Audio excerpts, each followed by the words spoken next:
is another video in the series on time. And up until now we've talked about beat, we've talked about the division of the beat into simple and compound, and we've talked about assigning a note value, whether it be dotted or not, to the beat, so that we then say what note is going to have the beat, and we say how many of those beats will occur within a minute. Now, we don't, in fact, of course, organize our time into minute-long chunks. A minute would be an awfully long length of time to try and take in one moment. So what we do instead in the Western music tradition is organize our time, organize our notation, our note events, our pitch occurrences into what we call measures or bars. And these are regularly recurring small units of time. So we may have bars which are designated by something called a bar line.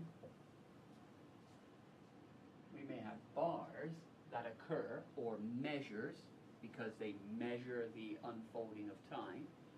We may have these bars or measures that take place. And what we would simply say is, once we have designated a beat to equal a certain amount of time, rather than trying to take in a whole minute at one moment, instead we'll break this down and we'll maybe say, okay, the quarter note is the beat, so for this piece we will just worry about 4 quarter notes in each bar, or 3 quarter notes in each measure.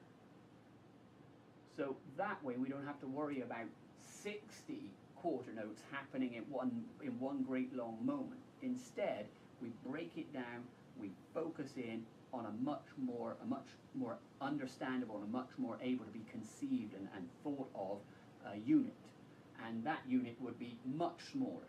Usually it has 2, 3, or 4 elements in it. Now, there are some time signatures, which we will look at in a later video, which have more than that within them. But for the purposes of the standard time signatures that you will encounter most often, we will find that most of the time we are grouping our measures into events that occur, usually 2, 3, or 4 events, 2, 3, or 4 beats within a measure.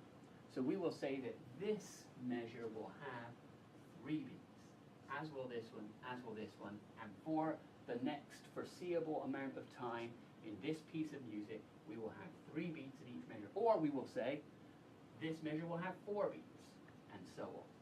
In some pieces, we may say, well, these measures will have 3 beats, and then we'll change, and we'll have 4 beats in the next measure, and so on. And we can get a little bit complicated like that and mix it up a little bit. However, in most of the music that we will encounter, that will not be the case. What will happen is, either way, whether or not we are changing the number of beats in the measure, the point is that a number of beats are assigned to a measure, and we make that designation. So the question is, how do we do that?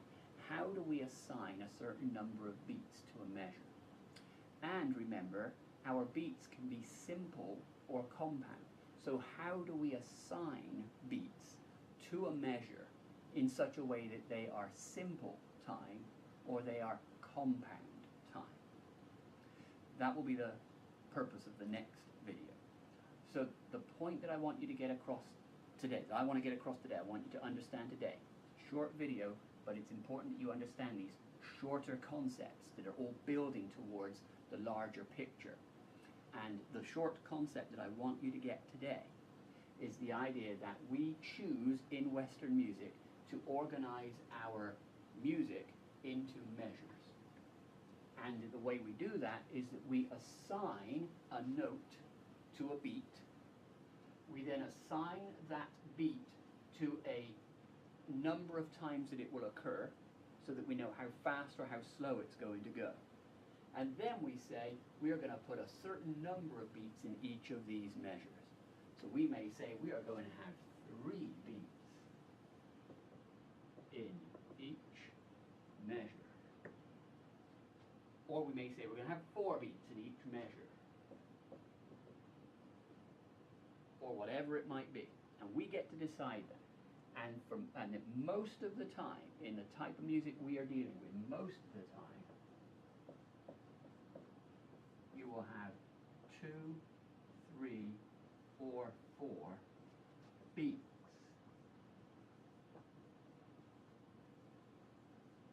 In each measure. What we will find, and what we do not know at this point, is how that beat will be divided up. Is that 2 simple beats, which in the background feel like they would be divided into 2 equal parts, or 3 simple beats, or 4 simple beats, or is it 2, 3, or 4 compound beats, which feel behind them like they're in, they can be divided into 3. So, the concept is that we have a note that is going to be given and designated a beat. It's going to be given an amount of time that it will occur. We will organize our music into measures, and we will decide in each measure whether we have 2, 3, or 4 beats. That's the bottom line where we're at. If you understand that and you feel comfortable with that, then move on to the next video, which will start to unpack this a little bit more. Thank you.